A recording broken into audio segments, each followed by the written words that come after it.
The nation's top passer is ready for an NAIA quarterfinal game. So is Baker's sack master and their #1 wide receiver. For Lindsey Wilson, a great quarterback as well, a fantastic freshman wideout, and a great defender.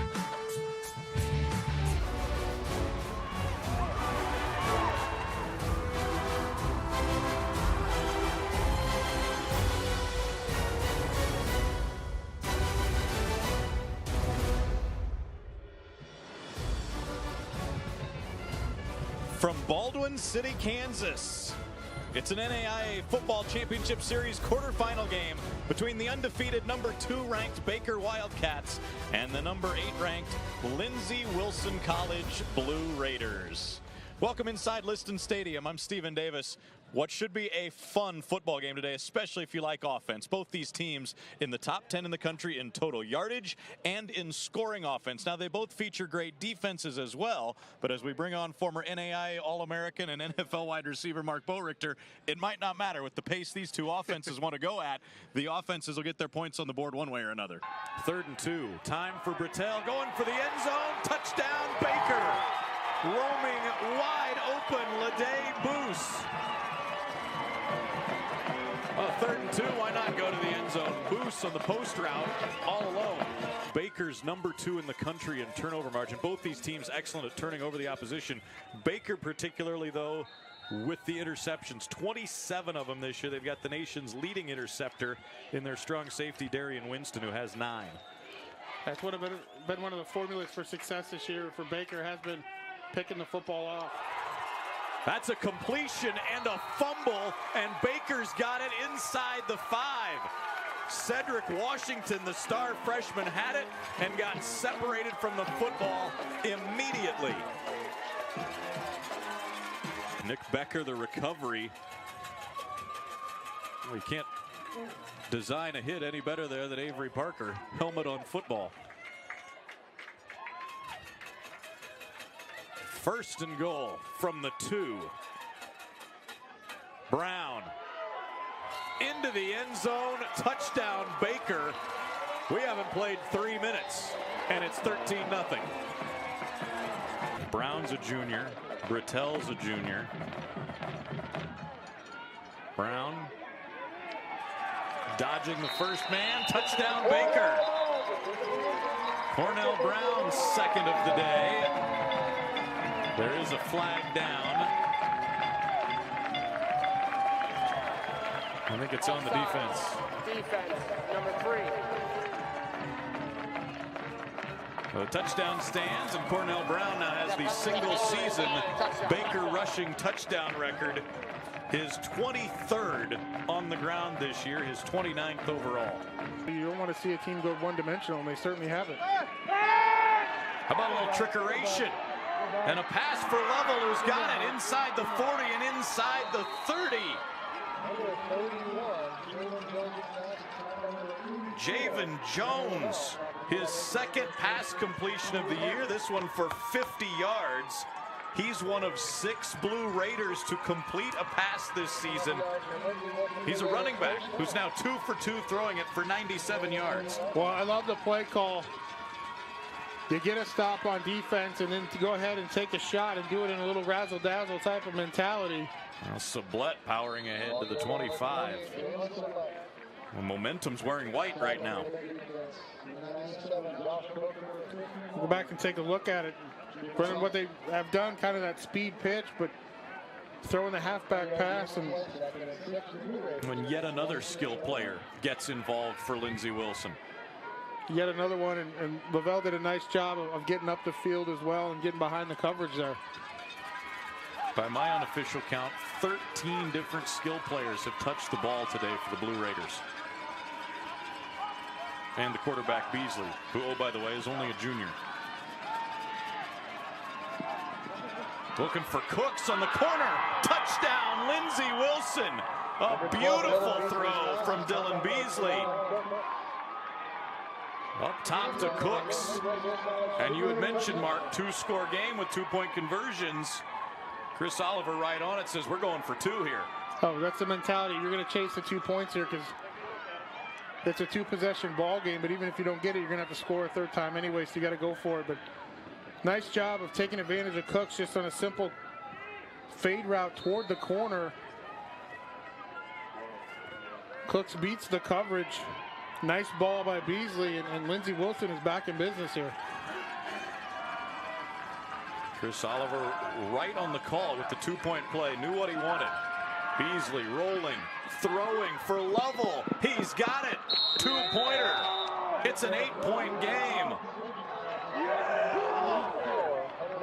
2:18 to go in the third. Silence engulfing the Bakers side as the Blue Raiders on the far side of the field, and their crowd making all the noise they can. Well, just a simple rollout move in the pocket, and Beasley does a nice job of throwing this football up to. Back here at Kearney, big crowd again tonight. You gotta love coming to a game at Kearney. You know you're gonna get folks here. You know it's going to be a great atmosphere. This is fun high school football. After the Staley defense dominated the first quarter, Staley offense couldn't take advantage. Now Falcons find themselves down 3. And let's see if they can, if the guys in purple, you know they're going to play their defense, but they're going to be keen on number 23. Let's see if Staley can make something happen. Ross making something happen. Bouncing off a hit across the 40. How about midfield into a foot race? Julian Ross gone. Touchdown Staley, 82 yards. That's called making a play. Ross finds a little seam. Ross still on his feet inside the 30. They won't catch him. Julian Ross to the house. Touchdown Staley.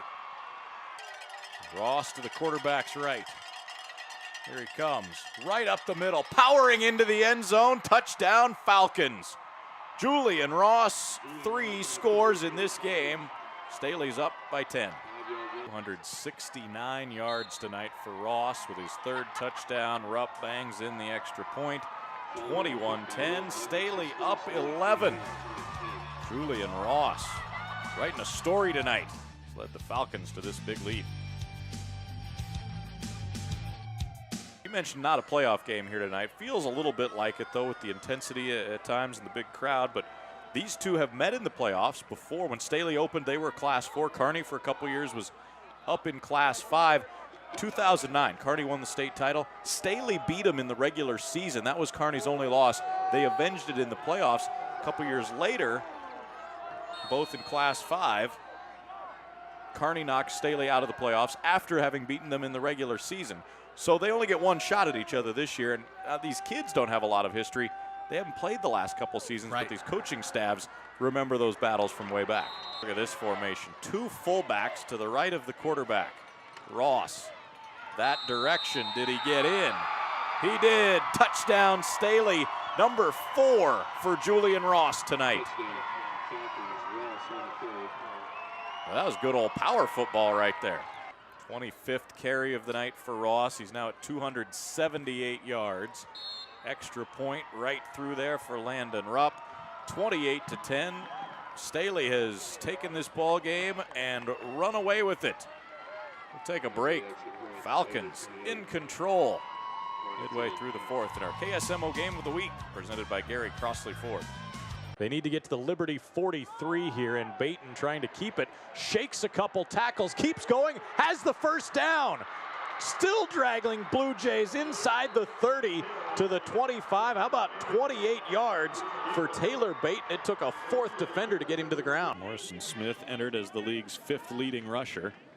He gets it again, spins off a hit, bounces his way up near the 38-yard line. That's a tough, nifty 7-yard run.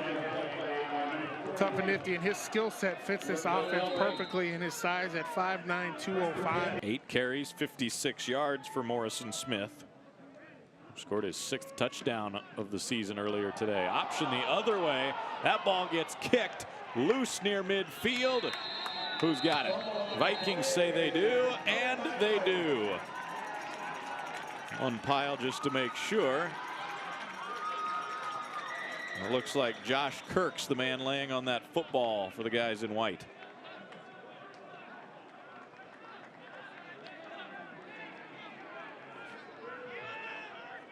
Hodnett had a hand in there after kicking it on the pitch, but Josh Kirk with the recovery. How about 4 takeaways today for the Grandview defense, although that one may be classified as more of a giveaway by the offense. Cheatham on a sweep left. Can he get the edge? Yes, he gets enough of it to find the end zone. Touchdown, Grandview. I got a feeling they're going to get it to Cheatham one way or another around the goal line. Well, I knew this play was coming. They played this play earlier, except to the opposite side of the field where they shift the tight end and the wing over and just run the jet sweep to the outside to Cheatham and allow his speed to get to the outside and into the end zone.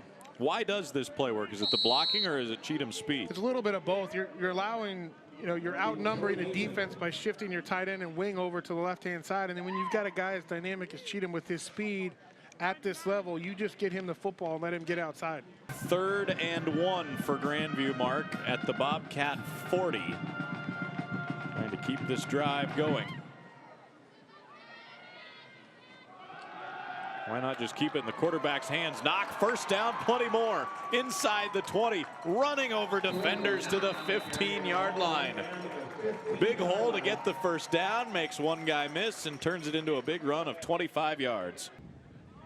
Any points for Grandview here would be welcome, but a touchdown would really put a dent in this one. Knox going to go for the end zone. Brammer makes the grab, gets a foot down, touchdown Vikings. What a catch by the junior from Ames, Alex Brammer.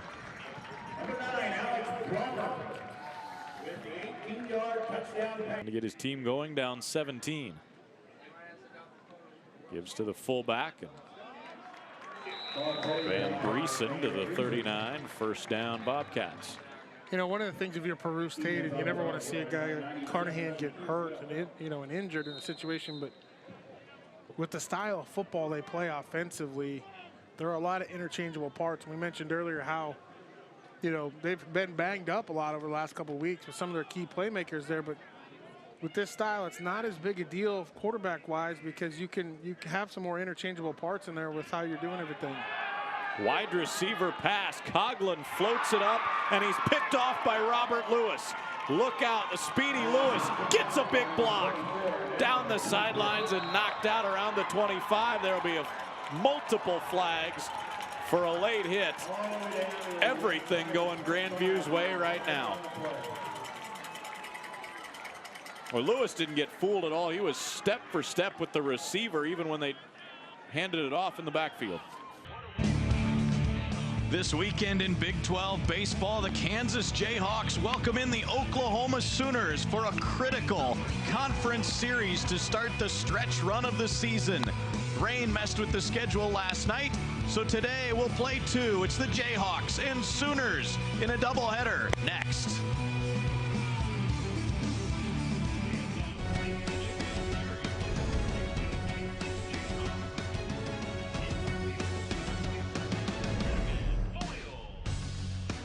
The rain is gone. It's a beautiful day in Lawrence. Perfect for baseball. Perfect for a doubleheader as the Jayhawks and Sooners will play the first 2 of this 3-game weekend Big 12 series. Welcome inside Hoagland Ballpark with former KU star Kevin Wheeler. I'm Stephen Davis. Kevin, with the rain yesterday, 2 today, what does that do for the guys? Getting so much experience just being a freshman, going out there on Fridays, and looks like a really tough pitcher. Got a good fastball and good over-the-top breaking ball. Maroney hits a drive, though, to deep left. Way back. Get out of here, ball. Joe Maroney, second time this season, he's opened a Big 12 game with a home run.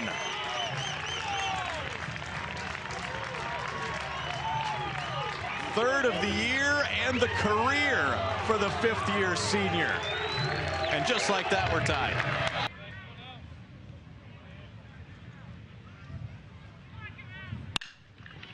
On the ground up the middle, right backhands, and gets the force at second to end the inning. Good play by Colby Wright, showing some range up the middle. Halfway done in game 1 today. Jayhawks flashing the leather. Lead by 3. With 6 locations and more than 20 years. Pete Hughes rearranging the OU lineup last weekend, moving Flansburgh into the 3-hole where Sheldon Noisy had been all season, which allowed them to drop Noisy into the cleanup spot. Flansburgh chased one down and in. Tinsley to first to finish Krauth's 6th strikeout. Krauth gets some bad swings sometimes. That foul ball a moment ago by Flansburgh. Oh, that's a rear view mirror gone bad. Be careful where you park. That's right where I parked, and I have a black SUV. Really? Pretty close. I don't think it was that car. I think I might have been the one right next to it. Is that you? No, I think I'm 2 left of that one, but very close. Meanwhile, can you fix a side view mirror on a black SUV? I'm happy that's not mine. Feel bad for him, though. This one to Walker is served into right center for a base hit. 3-2, 2 out, the 3 runners on the move, and a swing and a miss. Ben Krauth with a huge strikeout leaves them loaded and keeps the Jayhawks in front. 4-2. What a pitch from the senior lefty for his 7th strikeout of the day.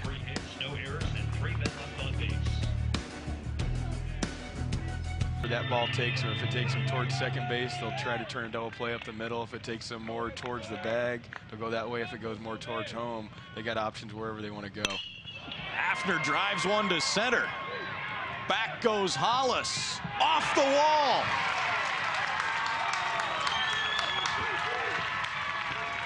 Two runs are in on a double for Hafner. It's 6-2.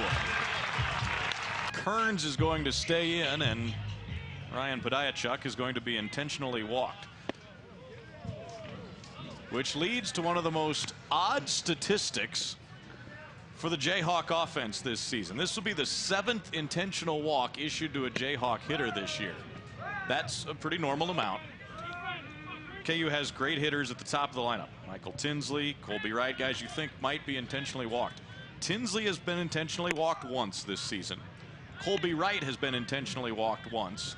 And Ryan Padiachuk, who hits second for a little stretch but mostly down in the lineup, is now being intentionally walked for the 5th time this season. Bases loaded for the Jayhawks. We have a swarm of bees delaying the game down the right field line by the KU bullpen.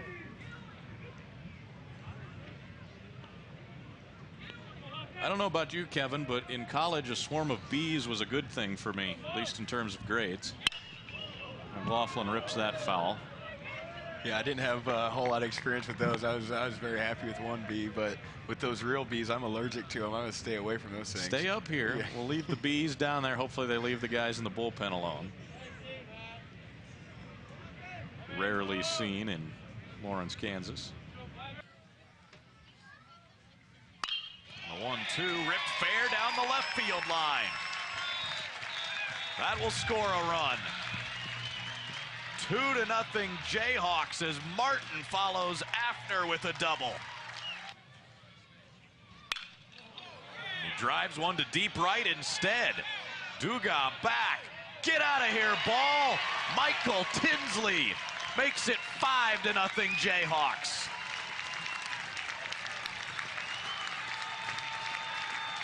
That's right. Wichita State has had an extremely tough schedule this year, and it doesn't get any easier with their midweek. They're playing a lot of Big 12 schools in their midweek games, and as we know, Jayhawks, that's about as tough a competition as you can get. And there's a 4th straight hit for KU. Maroney into left center. Now the ball gets loose on the infield. Taylor heads home, and he is out. Good tag by Troutwine, and the aggressive base running leads to the 3rd out for the Jayhawks. But an impressive offensive second for KU. 5 hits, including that one by Joe Maroney. As KU scores 3, take another look at the out at the plate.